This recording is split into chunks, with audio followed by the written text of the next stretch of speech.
용이 오늘 니더 타락하라라는 제목으로 같이 하는 말씀 나눌 건데요. 용이 깜짝 놀라면은 뭔지 아세요?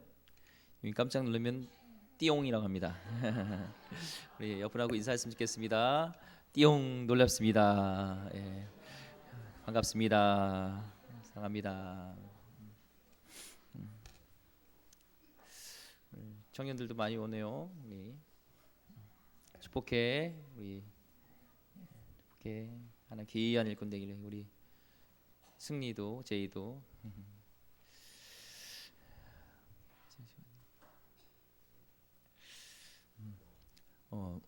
솔로몬이 참 훌륭한 왕이었죠. 처음에는 1천 번제를 드리고 하나님께서 무엇을 주길 원하냐 할 때 다른 것도 아니고 듣는 마음, 하나님 지혜를 구하고 하나님 순종하는 마음, 그런 왕이었고, 왕의 그런 하나님의 성전을 짓고 이렇게 훌륭한 왕이었습니다.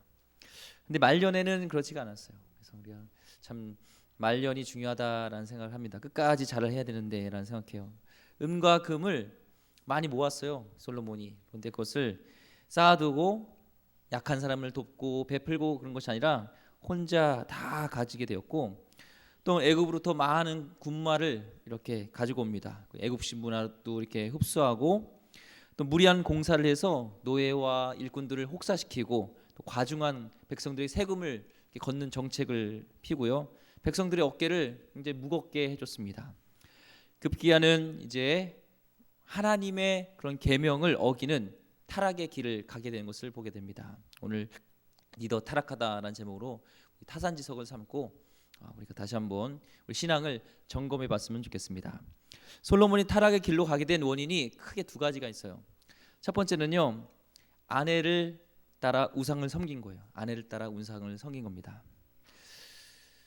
참으로 한심한 것은 이 솔로몬이 이렇게 이런 죄를 짓는 것을 몰랐을까요? 알았을까요? 알았어요. 하나님께서 분명히 신명기 17장 17절 말씀에 왕된 자들의 그런 경고를 줬습니다. 그에게 읽어볼까요? 시작. 그에게 아내를 많이 두어 그의 마음이 미혹되게 하지 말 것이며 자기를 위하여 은금을 많이 쌓지 말 것이니라. 그래서 왕이 될 때 아내를 많이 두거나 은금을 많이 쌓거나 또한 말을 많이 둔다든지 이러면 안 된다고 얘기를 했어요. 하나님을 섬기고 백성을 섬겨야 되는데 아내를 많이 두고 은금을 많이 쌓으면 하나님과 사람을 섬기지 않고 타락의 길을 가기 때문에, 우상을 섬긴다든지 자신을 위해서 그것들을 쓰기 때문에 분명히 타락할 것을 얘기해서 왕된 자들에게는 그런 것을 분명히 말씀하셨습니다. 이 솔로몬은 아버지가 다윗이잖아요, 그렇죠? 그리고 처음부터 율법이라든지 이런 말씀을 잘 배웠을 거예요. 그래서 하나님의 제왕으로서 어떻게 해야 될지를 잘 알았을 것입니다. 몰랐을 리가 없습니다. 그런데 이 아버지 다윗에 보면 다윗이 훌륭한 왕이지만 약점이 있었어요. 보면 아내를 두어서 아내로부터 많은 자녀를 좀 뒀잖아요, 그렇죠? 가정적으로 해서 어려움을 겪습니다. 예로 솔로몬도요, 그 형이 배다른 형이 아도니아가 있었는데 서로 갈등이 있어서 왕위에 이렇게 위협받는 적이 있었어요.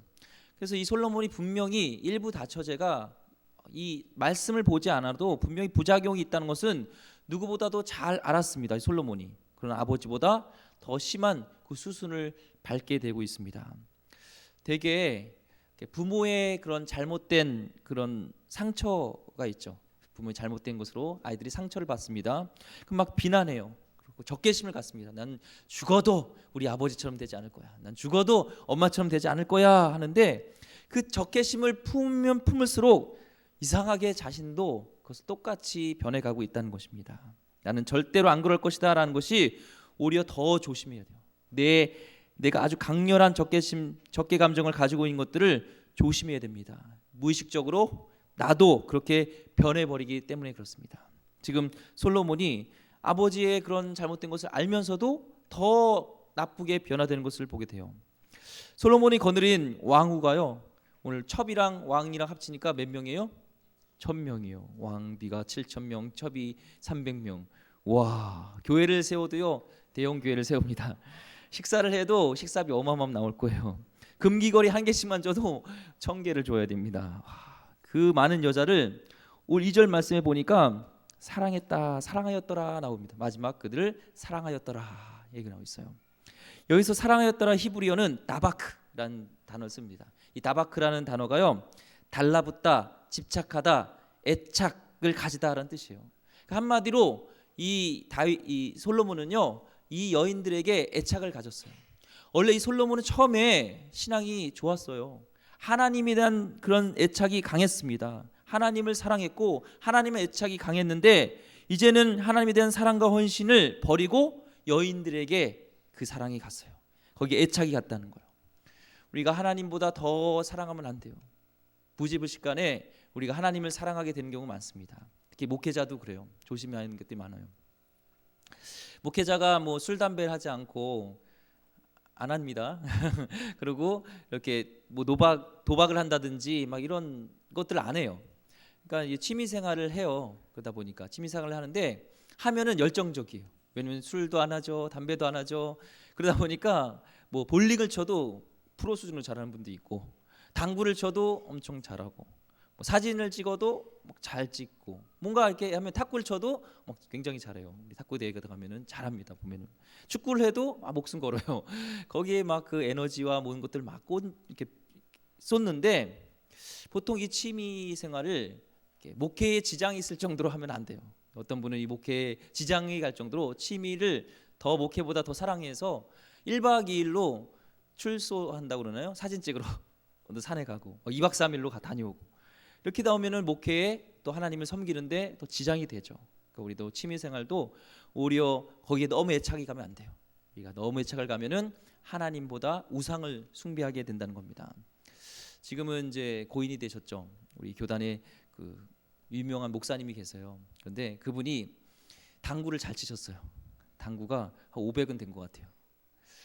뭐 실감이 안 지죠. 500이 몇인지 잘 모를 거예요. 네. 아시는 분은 당구를 좀 갔다 오셨고, 우리 장로님 좀 가고 전적 있으신 것 같습니다. 네, 남자들은 알죠. 500이면 잘 치는 거예요. 굉장히 잘 쳐요. 보통 가면은 30부터 시작하거든요. 예, 저도 한 50까지 하다가 말았습니다. 저하고 안 맞더라고요. 저는 활동적인 걸 좋아합니다. 그런데 500 정도 됐어요. 근데 거기에 막 심취돼 있는 거죠. 근데 갑자기 이렇게 눈을 감으면 녹색 벌판이 이렇게 보이면서 빨간 공 2개랑 흰 공이 막 굴러가기 시작한대요. 와, 기도하는데. 그리고 이제 설교하려고 당에 딱 섰는데 요 앞에 계신 장로님과 저 문에 들어온 사람하고 3쿠션으로 맞아서 이쪽으로 보내는, 이게 길이 보인다고 그러잖아요. 길이, 이 당구길, 잘하는 분들이 길이 보이잖아요. 그 길이 보이면서 이거는 아니다.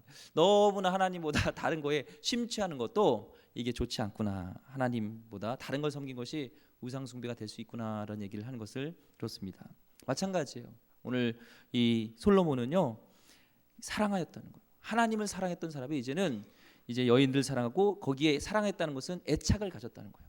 여러분도 마찬가지입니다. 우리에게 물질이 될 수가 있고요, 취미 생활이 될 수도 있고, 자녀가 될 수 있고, 남편이 될 수 있고, 어떤 거든 그것이 애착이 가면 너무 거기에 딱 이렇게 심취되어 있으면은 안 돼요. 우리 마음속에 항상 누가 있어야 돼요? 예수 그리스도.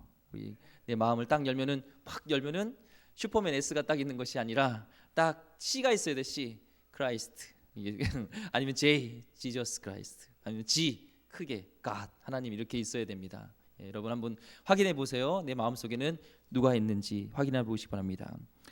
근데 어떤 의미에서요, 솔로몬은 참으로 불행한 사람이에요. 한 여자와 하루씩만 이렇게 시간을 보내도요, 한 번 만나고 다시 만나려면 3년 기다려야 돼요. 1000명이니까. 그렇죠? 이게 쉬운 게 아닙니다. 1000명이나 되는 여자를 뒀다는 사실은요. 또 다른 말로는 진실된 사랑을 못했다는 거예요. 하루 만나가지고 무슨 진실된 사랑을 하세요. 여기 결혼한 지 얼마 되셨어요? 10년이 넘고 20년 돼도 잘 모르잖아요. 알아요? 모르죠? 예, 잘 몰라요. 10길 물속은 알아도 한 길 남편 속은 모릅니다.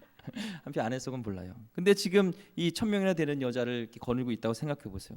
솔로몬이 1000명이나 되는 아내를 둔 것은 그들을 사랑한 것 외에도 다른 이유가 있는데, 어떤 그런 혼인 동맹을 통해서 나라의 안전을 꾀하려는 정략적인 목적이 있었다는 거예요.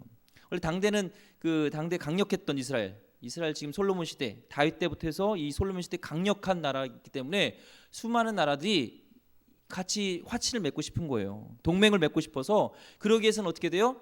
공주를 보낸 거죠. 왕이 다시 딸을 보내는 거예요. 그래서 같이 결혼을 하면 이제는 동맹국이 되는 거예요. 와, 우리는 공격하지 않겠지. 우리는 안심하게 되고 우리가 어려울 때 우리를 도와주겠지. 한마디로 강력한 백이 생기는 거죠. 이렇게 서로 동맹을 했습니다. 어쨌든 하나님의 축복으로 성공한 솔로몬, 하나님의 백으로, 하나님 축복으로 지금 솔로몬이 잘 된 거지 본인이 잘나서 된 게 아니잖아요. 오직 그렇다면은 하나님만 의지하고 하나님을 의지로 삼고 살아야 되는데, 지금 이렇게 많은 여자를 거둘렀다는 것은 하나님이 아니라 다른 걸 의지했다는 거예요. 그 동맹 국가를 의지해서 내 힘을 더 비축시키겠다, 정략적으로 이 왕권을 내가 천대만대 계속 유지하겠다는 그런 야욕이 있는 겁니다. 지금 이로 인해 그는 돌이킬 수 없는 이게 결정적인 패망의 길로 들어서게 되는 것이에요. 그것이 리더가 타락하게 된, 솔로몬이 타락하게 되는 결정적인 이유입니다. 근데 진짜 중요한 것은 그런 교만한 마음이 있었고 하나님을 의지하지 않았던 마음도 있었지만, 여기에 이제 솔로몬의 마음을 돌이켜서 우상을 숭배하게 했던 이 여인들이 이제 가세를 합니다. 오늘 11장 4절 말씀에 읽어보겠습니다. 11장 4절 시작. 솔로몬의 나이가 많을 때에 그의 여인들이 그의 마음을 돌려 다른 신들을 따르게 하였으므로 왕의 마음이 그의 아버지 다윗의 마음과 같지 아니하여 그의 하나님 여호와 앞에 온전하지 못하였으니 하면서, 솔로몬도 처음에는 그러지 않았어요. 우리 같이 수요 예배 때 나눴잖아요. 하나님을 잘 섬겼습니다. 일천문제를 함께 드리고 하나님 마음을 감동시켰던 그런 사람이었어요. 그리고 하나님이 구할 때 부귀영화를 구하지 않고 다른 금은보화를 구하지 않고 바로 하나님 말씀을 잘 들을 수 있는 그 듣는 마음, 지혜를 달라고 했던 하나님의 그런 사람이었습니다. 근데 솔로몬도 아마 자신도 설마 이방 여인들에 인해 하나님을 저버리게 될 줄은 몰랐을 거예요. 근데 오늘 말씀에 보니까 여인들이 그의 마음을 돌려라고 얘기했어요. 우리는 스스로 우리의 능력을 과신하면 안 됩니다. 우리 자신이 생각하는 것보다 우리는 죄에 약해요. 내 의지를 의지하지 마세요. 항상 성령님을 의지해야 됩니다. 오늘도 하나님, 저는 하나님의 힘이 아니면 저는 쓰러질 수밖에 없습니다. 하나님 붙들어 주세요. 저는 하나님 주의 능력이 아니면 저는 또 쓰러집니다. 또 하나님 주님을 배반합니다. 정말 주님 우상 숭배합니다. 이렇게 계속적으로 그래야 되는데 이 다윗은, 이 솔로몬은 몰랐습니다. 이 말씀에 보니까 여인들이 그의 마음을 돌려 하는 걸 보면서 이 말씀이 계속 반복돼요. 그 여인들이 그의 마음을 돌려. 그리고 이걸 미뤄볼 때 그의 마음이 조금씩 서서히 계속 이제 변화된 것을 보게 돼요. 아마 그랬을 거예요. 여기 말씀은 없지만, 여보 왕이시여, 그냥 여호와 잘 당신 섬기세요. 저는요 제가 갖고 있는, 제가 가져온 신을 섬길게요. 저는 몰렉을 섬길게요. 저는 그 모스를 섬길게요. 그냥 이거 하나, 인형 같은 거 하나 갖다 놓을게요. 막 이렇게 오셨겠죠. 뭐 그 정도 하나 놓으면 어떻겠어 하다가 그것이 이제 타협하다가 결국엔 이방신을 섬기게 되고, 나중에는 우상 숭배에 이 솔로몬도 빠져가지고 그 자기의 국고로 그걸 다 털어서 이방 산당을 짓게 되는 그런 일까지 완전 타락으로 되는 그 일을 가게 되는 것이 솔로몬입니다. 그 헬스클럽 가보셨나요? 헬스클럽. 저도 6개월치 끊어놓고 많이 못 가고 있습니다. 열심히 가야 되는데 이게 습관이에요. 의지예요. 습관이에요. 습관이 우리를 만들어요. 여러분, 지금의 모습이요 결국엔 습관이에요. 이 습관이 쌓여서 지금 나의 모습이 있는 거예요. 저의 인격도 그렇고 내 몸매도 그래요. 습관이 중요합니다. 왜 웃으세요? 근데 헬스클럽에 갔는데 어떤 사람이요, 몸무게를 딱 잰 거예요. 그래서 제 보고 깜짝 놀란 거. 와, 하룻밤 사이에요 10kg이 늘었어요 하는 거예요. 그러니까 주위 사람들이 어땠겠어요? 막 웃었죠. 어이가 없어서요. 하룻밤 사이에 10kg가 들진 않아요. 그건 절대 있을 수 없습니다. 늘 수는 있지만 그렇지 않아요. 그럼 계속 과식하고 운동 안 하는 나쁜 습관이 오랫동안 해오다 보니까 그게 몸무게가 는 거예요. 그러고 나서 자기는 하룻밤에 늘었다지만 그게 이미 쌓였던 것입니다.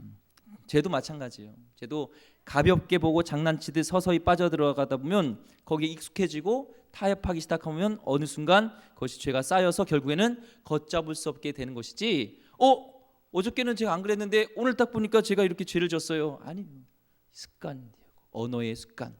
계속적으로 이렇게 화이트 거짓말이 있다는 사람이 있죠. 하얀 거짓말은 괜찮다. 아니에요. 성경에 그런 말이 없어요. 생명을 살리는 것 외에는 절대 거짓말은 안 됩니다. 거짓말은 안 돼요. 그래서 그런 것들에서 타협하고 이렇게 안 되면 그것이 나의 습관이 돼요. 어떤 사람은 그걸 몰라요. 내가 습관이 있는지도 몰라요. 습관이 계속적으로 그것이 죄가 되는 것을 봅니다. 하나님의 특별한 축복과 지혜의 은사를 받았던 솔로몬이 이제는 그 보이는 성공에 취해서 하나님 말씀을 소홀히 할 때 그 누구라도 죄에서 벗어날 수 없다는 것을 입증해 주고 있어요. 솔로몬도 그렇게 하나님의 축복과 은사를 받고 정말 지혜의 왕이잖아요. 그런 축복을 받은 사람이 성공에 취해서 하나님 말씀을 소홀히 하고 그런 작은 죄, 여인이 갖고 왔던 그 우상에 타협하다 보니까 지금 완전히 그 죄에 쩌들게 되는, 타락해야 되는 모습을 우리가 배울 수가 있습니다. 우리는 그 누구도 자신에 대해서 장담할 수 없는 게 죄의 문제입니다. 목회자도 마찬가지고 여기 누구도 죄에 대해서 우리는 강할 수가 없어요. 죄에 대한 면역은 없어요. 오늘도 매일 주님 앞에 깨어 있어서 하나님 앞에 우리는 다시 돌아봐야 될 줄 믿습니다. 믿는 자들 하나님 말씀에 늘 비추어 자신을 살펴봐야 돼요. 그래서 고린도전서 10장 12절 말씀이에요. 같이 읽어보겠습니다. 시작. 그런즉 선줄로 생각하는 자는 넘어질까 조심하라. 그래서 오늘 은혜 충만해서 오늘 은혜 충만하지. 이번 주에 내가 잘 살았어. 내가 그렇지. 내가 할 수 있지. 아니에요. 하나님, 저는 또 쓰러지는 자입니다. 하나님 은혜가 없으면 저는 또 넘어지는 자입니다. 제 입술을 보세요. 하나님, 제 입에서 나오는 것이 하나님의 영광이 아니라 더러운 것이 나옵니다 하면서 늘 우리는 넘어질까 조심해야 됩니다. 솔로몬에 있어서 타락하게 된 원인, 가장 근본이 여인들의 우상 숭배였고요. 두 번째는요, 죄를 지적하고 경고하시는 하나님을 외면한 거예요. 하나님은 기회를 주십니다. 하나님은 그 타락한 것에 대해서 질책은 하지만 영원히 엎드려뜨리지 않으시고 돌이키기를 원하시는 거예요. 지적을 하세요. 때로는 칼을 통해서, 채찍질을 통해서, 아픔을 통해서 우리를 깨닫게 하시는데 우리는 돌이키면 됩니다. 그런데 이 솔로몬은 돌이키지 않았다는 거예요. 오늘 11절과 13절 말씀 읽어보겠습니다. 11절과 13절 말씀 시작.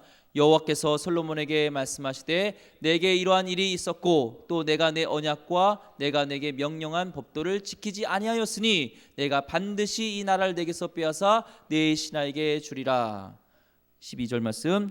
그러나 내 아버지 다윗을 위하여 내 세대에는 이 일을 행하지 아니하고 내 아들의 손에서 빼앗으려니와. 13절. 오직 내가 이 나라를 다 빼앗지 아니하고 내 종 다윗과 내가 택한 예루살렘을 위하여 한 지파를 내 아들에게 주리라 하셨더라. 아멘.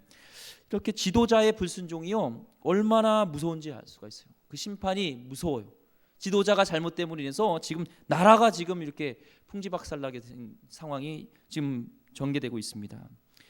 이 화려했던 제국이, 그렇게 강력했던 제국이 리더의 솔로몬의 타락으로 인해서 완전히 이제 무너질 것이라는 것을 지금 하나님께서 말씀하고 있는 거예요.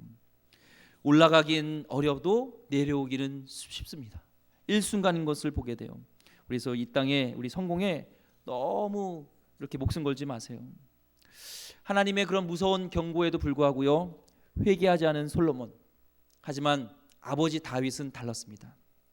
다윗도 범죄를 저질렀죠. 살인죄와 또한 간음죄, 바스바 사건이 있었습니다. 그런 무서운 실수를 했지만 다윗과 솔로몬의 차이는 바로 솔직하게 하나님께 나가서 회개했느냐 안 했느냐라는 거예요. 성경을 읽다 보면은 시편 기자도 시편을 읽고 보면은 하나님은 우리의 연약함을 인정해 주세요. 그런데 우리에게 말씀하시는 것은 돌이키라는 거예요. 회개하라는 거예요. 다시 나에게 돌아오는 것을 계속 말씀하고 계세요. 하나님께 돌아가길 소망합니다. 약한 인간에게 누구든지 죄를 안 짓고 인생을 살아갈 수가 없어요. 오늘 시편 55편을 읽는데요 깜짝 놀란 게 있었어요. 시편 55편 9절 말씀이에요. 다윗이 이렇게 하나님께 기도합니다. 한번 읽어볼까요? 시작. 내가 성내에서 강포와 분쟁을 보았사오니 주여 그들을 멸하소서, 그들의 혀를 잘라버리소서. 무섭지 않나요? 하나님께 혀 잘라내래요. 와, 이게 신학에 보면은 살인죄예요. 미워하거나 이거 살인죄잖아요. 그런데 하나님은 이 다윗을 사랑해요. 솔직하게 하면서 마지막 23절에 보니까요 나는 주를 의지하리라 하더라고요. 다윗은 어떠한 상황 가운데도 원망하고 막 힘들어하고 하나님 미워하고 막 그 사람들을 저주하고 그러는데 결국에 그 모든 것들이 뭐냐면 하나님을 의지했고 죄진 것이 있으면 하나님께 회개했고 어떻게든 하나님 안에서 해결해야겠던 하나님 안에 있었던 것을 보게 됩니다. 우리도 죄를 질 수가 있습니다. 쓰러질 수가 있습니다. 솔로몬처럼 이렇게 넘어질 수 있지만 우리는 죄를 인정하고 돌이키고 회개하고 하나님께 돌아가야 될 줄 믿습니다. 하나님은 그 다윗을 어여삐 여기시고 내 마음에 합한 자라고 말씀하셨습니다. 그래서 오늘 4절 말씀에 이렇게 얘기해요. 11장 4절 말씀이에요. 왕의 마음이 그의 아버지 다윗의 마음과 같지 아니하여 그의 하나님 여호와 앞에 온전하지 못하였으니 라고 얘기합니다. 다윗은 온전하였다는 것이고 솔로몬은 온전하지 않았다는 거예요. 이 온전하다는 뜻이 뭐냐면 허물이 있을지라도 진실하고 겸손하게 하나님 앞에서 회개하는 마음이 온전한 마음이에요. 다윗은 그 마음이 있었다는 거예요. 허물이 있을지라도 하나님 앞에 나와서 진실하게 겸손하게 하나님께 회개했다는 것인데 이 솔로몬은 허물이 있음에도 불구하고 겸손하게 진실되게 하나님 앞에서 회개하지 않았다는 것을 말씀하고 있습니다. 대적들이나 많은 악한 자들이 군사력을 동원해서 솔로몬을 공격하지 못했던 것이 아니라 하나님이 솔로몬을 보호해주고 있었던 거예요. 순종할 때 하나님이 이 솔로몬을 보호해주고 이 나라를 보호해주고 있었습니다. 그 적들이 공격하고 그럴 때 하나님께서 그들 마음에 공포감을 주어서 공격하지 못하게 이렇게 하나님이 다 이렇게 해냈던 거예요. 근데 계속 이제 불순종하니까 하나님 멀리할 때 이제는 이웃들의 세력이 강성해져서 갑자기 이제 경고하게 됩니다. 이스라엘에게 칼을 들이대기 시작했어요. 솔로몬에게 칼을 들이대기 시작한 것은 바로 그걸 통해서 돌아오라는 하나님 메시지죠. 그 세 가지 칼이 있었습니다. 첫 번째는 에돔이 이제 침략해 오기 시작해요. 에돔은 그 에서의 후손이잖아요. 원래 이 가나안에 들어갈 때 이스라엘 민족을 끝까지 이렇게 쫓아와서 괴롭혔던 민족이 에돔 민족이에요. 그래서 하나님이 그들을 다 다윗에게 이제 그들을 다 멸절시키라고 합니다. 그래서 다윗이 그들을 다 거의 전멸시켜요. 그런데 왕족 중에 한 소년이 살았습니다. 하닷이 극적으로 탈출해가지고 애굽으로 가요. 애굽에서 왕의 처제와 결혼을 하면서 세력을 쌓습니다. 그리고 능력이 뛰어나가지고 인정을 받아요. 그런데 거기서 살지 않고 광야에 흩어져 있는 자기 민족을 위해서 그가 나오게 됩니다. 칼을 갈면서 이제는 솔로몬의 골칫거리가 되게 되는 것이 에돔이게 되는 거예요. 두 번째는 수리아가 이제 침략해 옵니다. 수리아는요 아람족으로 이루어진 소바라는 나라가 있었는데 군사력 무시 못할 나라였어요. 그런데 거기도 다윗에 의해서 하나님이 그에게 힘을 주셔서 그들을 완전히 치명적 타격을 입혀요. 거기서 르손이란 사람이 이제 왕을 버리고 탈출하여서 다메섹에 가서 세력을 키우는데 그것이 수리아였습니다. 이 수리아가 갑자기 약해졌다가 갑자기 강력해져서 이 솔로몬을 또한 공격하기 시작해요. 다윗이 거의 진멸했던 하나님이 함께하셨던 이 다윗 때는 그 모든 것들이 약화됐던 에돔과 수리아가 이제는 솔로몬 범죄 때 일어나게 되는 것을 보게 되는 것이죠. 세 번째 하나님께서 그를 위해서 준비해 주신 칼이 있는데 그 칼은 바로 여로보암이에요. 여로보암으로 인해서 이 왕국이 분열되는 인물이 바로 여로보암입니다. 근데 여로보암이요 굉장한 충신이었어요. 이 건축을 잘해서 건축 감독으로 이 솔로몬이 그를 내정했습니다. 뜻도요 그 이름의 뜻이 큰 용사예요. 큰 용사. 큰 용사라고 얘기를 했습니다. 그리고 굉장히 잘 지냈던 사람이었어요. 근데 여로보암은 이제 건축 총감독으로 있으면서 백성들의 마음을 읽은 거죠. 막 그렇게 노역으로 심하게 부리고 막 세금을 거둬들이면서 그 불만들을 잘 알면서 나중에 그들을 이렇게 달래주고 백성들 달래주면서 자기를 지지하는 세력으로 결국에는 반란을 일으키는 그 세력으로 두게 됩니다. 여기 보면은 항상 적은 멀리 있지 않고 가까이 있는 것을 보게 돼요. 배신자는 내가 가장 믿었던 사람이 배신을 하게 돼요. 로마 황제의 시절을 죽였던 사람이요 바로 가까이 두었던 브루투스요. 그러면서 브루투스가 자기를 죽이고 그 시저가 얘기를 합니다. 브루투스 너마저도 하면서 마지막까지 그를 믿었는데 하면서 부르짖으면서 이슬로 사라집니다. 이렇게 믿었던 신복이 배신하게 한 것은 하나님이 허락하신 거예요. 역사 주관자는 하나님이십니다. 하나님은 사람의 인생에 일어나는 모든 일에 좋은 일이든 나쁜 일이든요 우연이 없어요. 우리가 볼 때는 우연인 것 같지만 이게 우연이 아니에요. 하나님이 역사하고 계시고 하나님이 함께 하시는 거예요. 하나님 모든 상황을 통해서 우리에게 말씀하고 계십니다. 때로는 우리 삶 가운데 여로보암처럼 배신이 내 인생에 일어날 때 감정적으로 반응하지 마시고 먼저 내가 하나님 앞에 바로 서야 될 것이 없는지 돌아봐야 되고요. 나에게 갑자기 칼이 막 이렇게 일어날 때, 에돔이 일어나고 수리아가 일어날 때 혹시 내가 하나님께 돌아선 우상 숭배하거나 다른 것에 애착을 갖고 있지는 않은지 우린 돌아봐야 되는 것을 보게 됩니다.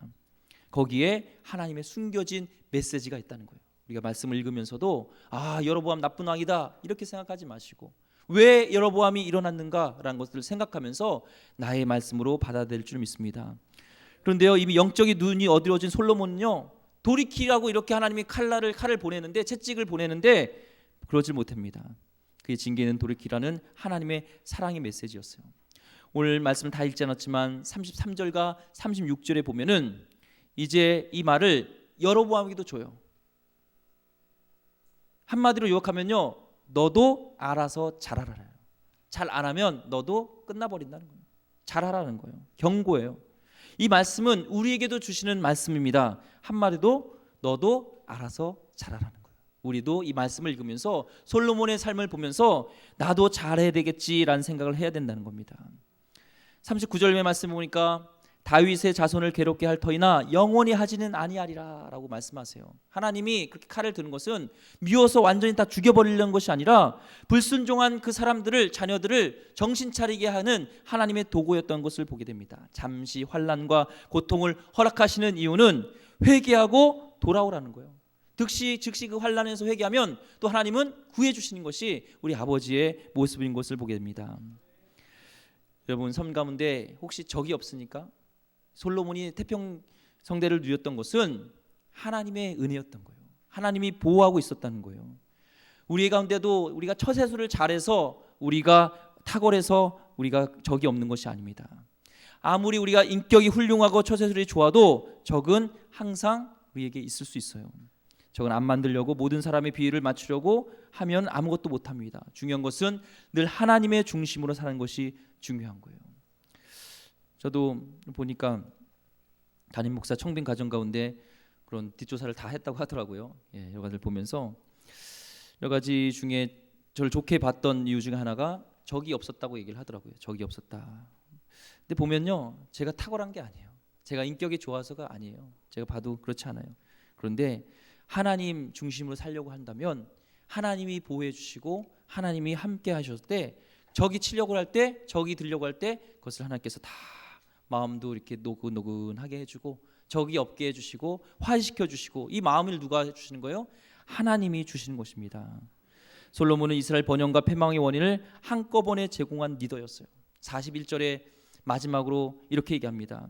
솔로몬의 남은 사적과 그의 행한 모든 일과 그의 지혜는 솔로몬의 실록, 그러니까 연대기에 기록되어 있지 않느냐 하면서 앞에 그의 큰 업적들은 자세하게 설명하면서 마지막 이제는 그가 타락의 길을 갔을 때 마지막에는 그냥 솔로몬의 실록에 연대기에 있지 않느냐 하고 그냥 이렇게 끝나버려요. 그의 인생의 말년에 하나님을 떠나서 이방 여인을 아내로 두고 우상 숭배로 전락하는 바람에 그의 인생이 내리막길로 치닫는 것을 보게 됩니다. 요한계시록에 보면은 하나님이 교회에 대한 이렇게 경고를 하시잖아요. 에베소 교회에 대한 경고하는 것이 있습니다. 에베소 교회가 참 잘했어요. 우상 이렇게 보면은 이단도 쫓아내고 참 잘했던, 순종했던 그런 교회였는데 한 가지 책망하는 것이 있어요. 그것은 뭐냐면은 첫사랑입니다. 우리도 오늘 말씀을 통해서 우리가 깨달아야 할 것은 솔로몬이 정말 처음에 하나님께 주셨던 그 축복을, 하나님 주셨던 그 은혜를 잘 겸손하게 끝까지 간직하였다면 마지막 인생에 그냥 이렇게 그의 실록에 기록되지 않느냐 하면서 이렇게 퉁명스럽게 한마디로 성경에 기록되지 않았을 거예요. 그런데 이렇게 기록된 것은 끝까지 하나님의 은혜를, 하나님의 그 사랑을 끝까지 간직하지 못했던 것을 보게 됩니다. 오늘 어떻게 처음에 예수님을 믿었는지 전 잘 모르지만 옛날에 내가 왕년에 믿었는데 이것을 보지 마시고 끝까지 하나님을 두려워하면서 하나님 붙들고 하나님을 사랑하는, 다른 것에 마음 두지 마시고 끝까지 하나님 사랑하기를 소망합니다. 저도 이것이 기도 제목이에요. 지금 젊지만 마지막까지 정말 하나님에 붙잡혀서 중심 잃지 않고 하나님의 기쁨이 되고자 하는 그 마음이 변해됐으면 않았으면 좋겠어요. 마지막 은퇴할 때 뭐 이렇게 뭐 은퇴금 많이 받길 원한다든지, 마지막 내 인생을 가는 목적이 마지막에 은퇴금을 많이 받고자 했다면 내 목적은 돈이잖아요. 그게 아니라 마지막 목적은 하나님의 기쁨 되는 것, 주님의 기쁨 되는 것, 이것이 우리의 목적이 되기를 주의 이름으로 축원드립니다. 기도하겠습니다.